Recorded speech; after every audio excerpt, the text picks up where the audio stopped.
Gracias por continuar con nosotros. Estamos conversando sobre la situación económica y decíamos al final del bloque anterior que íbamos a hablar, Margarita, sobre el tema de la industria, de la construcción, del sector de servicios y comercio, de cómo se han comportado cada uno. Llama bastante la atención la caída fuerte de la construcción, ¿verdad? Sí, nosotros le damos seguimiento a esos 4 sectores que tú mencionas. A lo largo de los últimos años, hemos visto que el sector servicios es el que se mantiene más alto que el resto de servicios.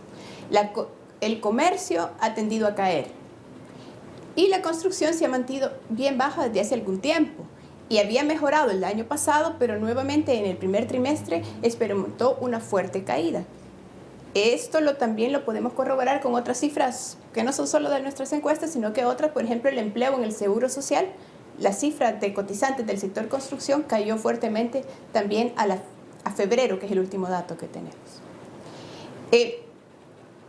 La industria se había mantenido creciendo lentamente también, pero nuevamente en el primer trimestre de este año volvió a ser negativo su indicador, y en los indicadores mensuales, que también hacemos este trimestral y un paralelo mensual, vemos que también estos indicadores han continuado a la baja mes a mes en el trimestre. O sea, estamos un poco preocupados de qué es lo que está pasando. Ahora, en la construcción lo que vemos es que la caída es significativa. El IVAE también lo recoge al mes de febrero, ¿verdad? Era menos 7.4%. Sí, el IVAE. Nosotros nada más, no te puedo decir una tasa porcentual de caída porque nuestro indicador es cuántas empresas nos dijeron que habían mejorado su actividad, de cuántos la habían disminuido. Pero el indicador es fuertemente negativo, es decir, son muchas más las empresas que nos están reportando que su actividad es menor que la del mismo periodo del año anterior. O sea, no sé en tasa porcentual cómo podemos decir que tanto se está contrayendo, pero de que más son el número de empresas que les está yendo peor, eso sí lo podemos decir. Ahora, ustedes sí también reflejan y preguntan, ¿verdad?, cuántos meses de trabajo tienen las empresas hacia adelante, ¿verdad?, ya aseguradas, ¿verdad? Sí. Y eso también ha venido reduciéndose, ¿verdad? En este momento no tengo el dato preciso, pero es un indicador que va de la mano. Si uno reduce, el otro reduce también. Pero siempre hay para adelante alguna actividad asegurada, siempre tienen algunos meses de actividad asegurada. Lo que tenemos que ver es cómo hacemos para que se revierta eso. Y el sector construcción es bastante dependiente de la inversión, porque la construcción por sí es inversión. Y además es un indicador de avanzada, ¿verdad? Cuando la construcción se recupera, ya se sabe que la economía se va a ir recuperando poco a poco. Cuando la construcción empeora, la economía viene también detrás empeorando, ¿verdad? Sí, tú tienes razón en eso. Ahora, nosotros le preguntamos a los empresarios cómo perciben el clima de inversión. Si lo perciben favorable o desfavorable. Y lo que hemos observado desde hace bastantes trimestres, más de 5 años, es que el indicador se mantiene negativo y ahora es fuertemente negativo. El indicador es de menos 40. O sea que 40% más de empresas que dijeron que está desfavorable que los que lo perciben favorable. Y este no es el primer periodo donde se ha mantenido negativo el indicador, ya lo hemos tenido en otras ocasiones anteriores. Pero la diferencia es que desde el 2008 el porcentaje de empresas que lo perciben favorable se mantiene alrededor del 5%. O sea, es apenas entre 5 y 10% en 19 trimestres consecutivos que no hay más de 10% de empresarios que perciben que el clima de inversión es favorable. Y eso sí es preocupante. Tenemos que ver cómo podemos revertir eso porque ya se sabe que para crecer se necesita invertir. Y la inversión también repercute en la generación de empleos, que a la larga lo que repercute es en el bienestar de las personas. Es la inversión que tenemos que ver. Cuando les preguntamos a los empresarios que nos digan por qué lo persiguen desfavorable, hay 3 factores que se han venido mencionando. Dependiendo del trimestre, uno sale arriba del otro, pero son constantes. Uno es el tema de la baja actividad económica que viene influenciado por el ciclo económico mundial. El otro es la incertidumbre económica y política, y la tercera es la delincuencia. Depende del trimestre, uno sale arriba del otro, pero esos son los 3 factores que nos están mencionando más. Entonces tenemos que ver qué podemos hacer para 2 de estos. Uno es la incertidumbre política y económica, y la otra es la delincuencia. Lo de la economía mundial poco margen tenemos para actuar en ese lado, pero en los otros 2 sí. En los segundos trimestres nosotros también les preguntamos que nos digan que nos califiquen qué tanta incertidumbre, como ya sabemos que la incertidumbre es algo que nos preocupa, una serie de factores, y le damos una larga lista de factores a los empresarios y les pedimos que nos digan si lo consideran que es su fuente máxima de incertidumbre, que le den un 10, y si no le genera ninguna incertidumbre, 0. Y ahí vemos también factores relacionados con estos tres: el entorno internacional, el entorno económico, el ciclo económico, la incertidumbre política y económica y la delincuencia. Y nuevamente salen que hay una combinación de factores los que generan la incertidumbre. Ahí mencionan la poca predictibilidad de las leyes, que no se ponen de acuerdo el Ejecutivo con el Legislativo, que no se ponen de acuerdo los empresarios con el Ejecutivo. O sea, lo que se está buscando los empresarios, me imagino, para tener una certeza es que todos los sectores trabajemos juntos. Y eso es lo que no estamos viendo, estamos trabajando juntos. Y el otro indicador sumamente preocupante es el de la delincuencia. Margarita, en los otros sectores, lo que nos dice el IVA es que el sector de la industria tuvo mejor comportamiento hasta febrero.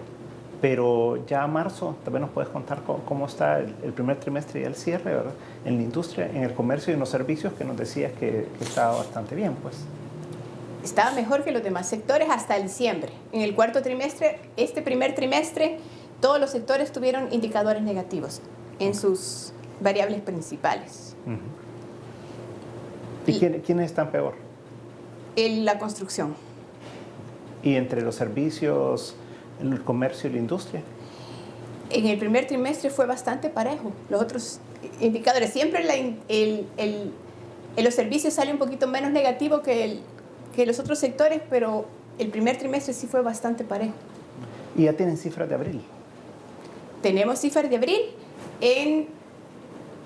Allí en el cifras de abril el comercio salió un poquito mejor. La industria, la construcción y los servicios continuaron con su trayectoria a la baja. ¿Y el total? El total se recuperó un poco. O sea, un poquito arriba de cero. Un poquito arriba de cero. El sector comercio lo jaló, pero al verlo por sectores vemos que es solamente el comercio el que tuvo una pequeña mejora. Pequeño repunte. Luz María, la parte fiscal sigue siendo una preocupación importante. Ya nos decía Mario y usted que la situación ha venido empeorando. El IVA tiene una tasa negativa de crecimiento, ¿verdad? Pero ¿cómo lo ve en general y ya específicamente en la parte de los ingresos y los gastos al sector? Bueno, sí, sabemos que el país pues, ha tenido un desequilibrio entre los ingresos y los gastos de muchos años, pero que se ha aumentado en los últimos años. Y claro, es preocupante que los ingresos realmente estén creciendo poco, si hablamos de los ingresos totales, porque tenemos menos donaciones y esta desaceleración del IVA que ya se comentaba, que también es un indicador de que la actividad económica pues, está desacelerándose. Y por el otro lado, pues los gastos han estado aumentando. Estamos viendo al primer trimestre incluso un aumento en los gastos de remuneraciones y eso pues llama la atención y al mismo tiempo quizás vemos como oportuno que se esté discutiendo esta ley del servicio público para que realmente contribuya a esa parte de la contratación de los empleados públicos, que sea por mérito, etcétera. Y que, porque sí llama la atención esto de que estén incrementándose las remuneraciones. Pero la mayor preocupación, lógicamente, es que la contraparte de ese incremento en el déficit es un aumento en la deuda. Y ya pues estamos viendo niveles preocupantes, estamos alrededor de 57% del PIB en la deuda pública. Por otro lado, también los problemas de la insuficiente liquidez que había estado afrontando el gobierno ya desde hace algún tiempo, lo ha llevado a aumentar el financiamiento a través de letes. Y ya esos saldos, pues el dato que vi en los primeros días de abril andaba arriba de $700 millones, pese a que en enero se amortizaron $400 millones, provenientes de la emisión de eurobonos de finales del año pasado. Y además estamos viendo que van surgiendo más necesidades presupuestarias con esta reorientación que se ha solicitado de los fondos del segundo tramo de los 400 millones, ¿verdad?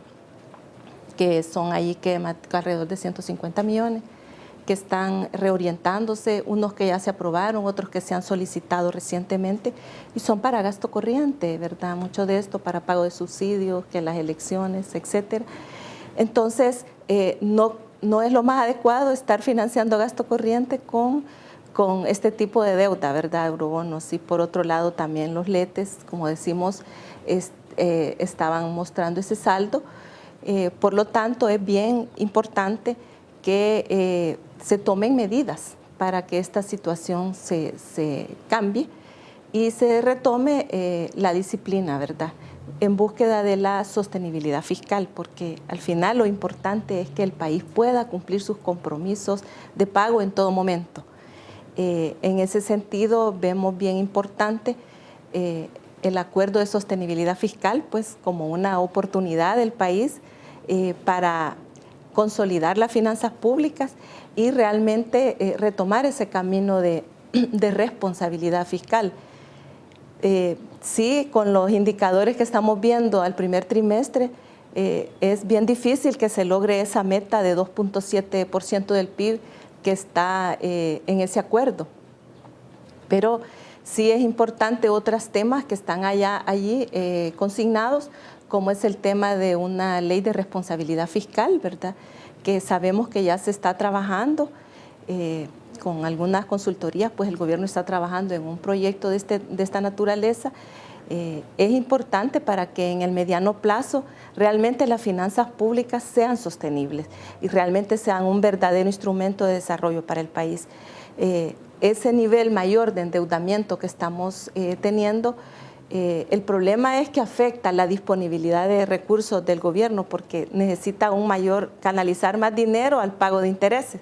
Eso le resta recursos a áreas estratégicas, por ejemplo, salud, educación, seguridad ciudadana, y va a necesitar más recursos en la medida que las tasas de interés internacionales se incrementen. Sabemos que ya tenemos varios años en que las tasas internacionales están en los mínimos históricos, ¿verdad? Por la crisis internacional, las tasas están bajas para estimular las economías, el crecimiento económico, pero va a haber un momento que esa tendencia va a cambiar. Y allí, pues, nuestro país, si está más endeudado, va a necesitar tomar más recursos para el pago de esa deuda. Y esos temas, pues, debemos de ir corrigiéndolos. Regreso, Luz María, ¿por qué no exploramos un poquito qué es lo que ha estado haciendo la Reserva Federal de Estados Unidos y qué tan sostenible es este crecimiento, que es todavía relativamente bajo, pero es crecimiento en Estados Unidos, si se quitara todo ese apoyo de los 85 billones mensuales, ¿verdad? En un momento estamos de nuevo con 361 grados.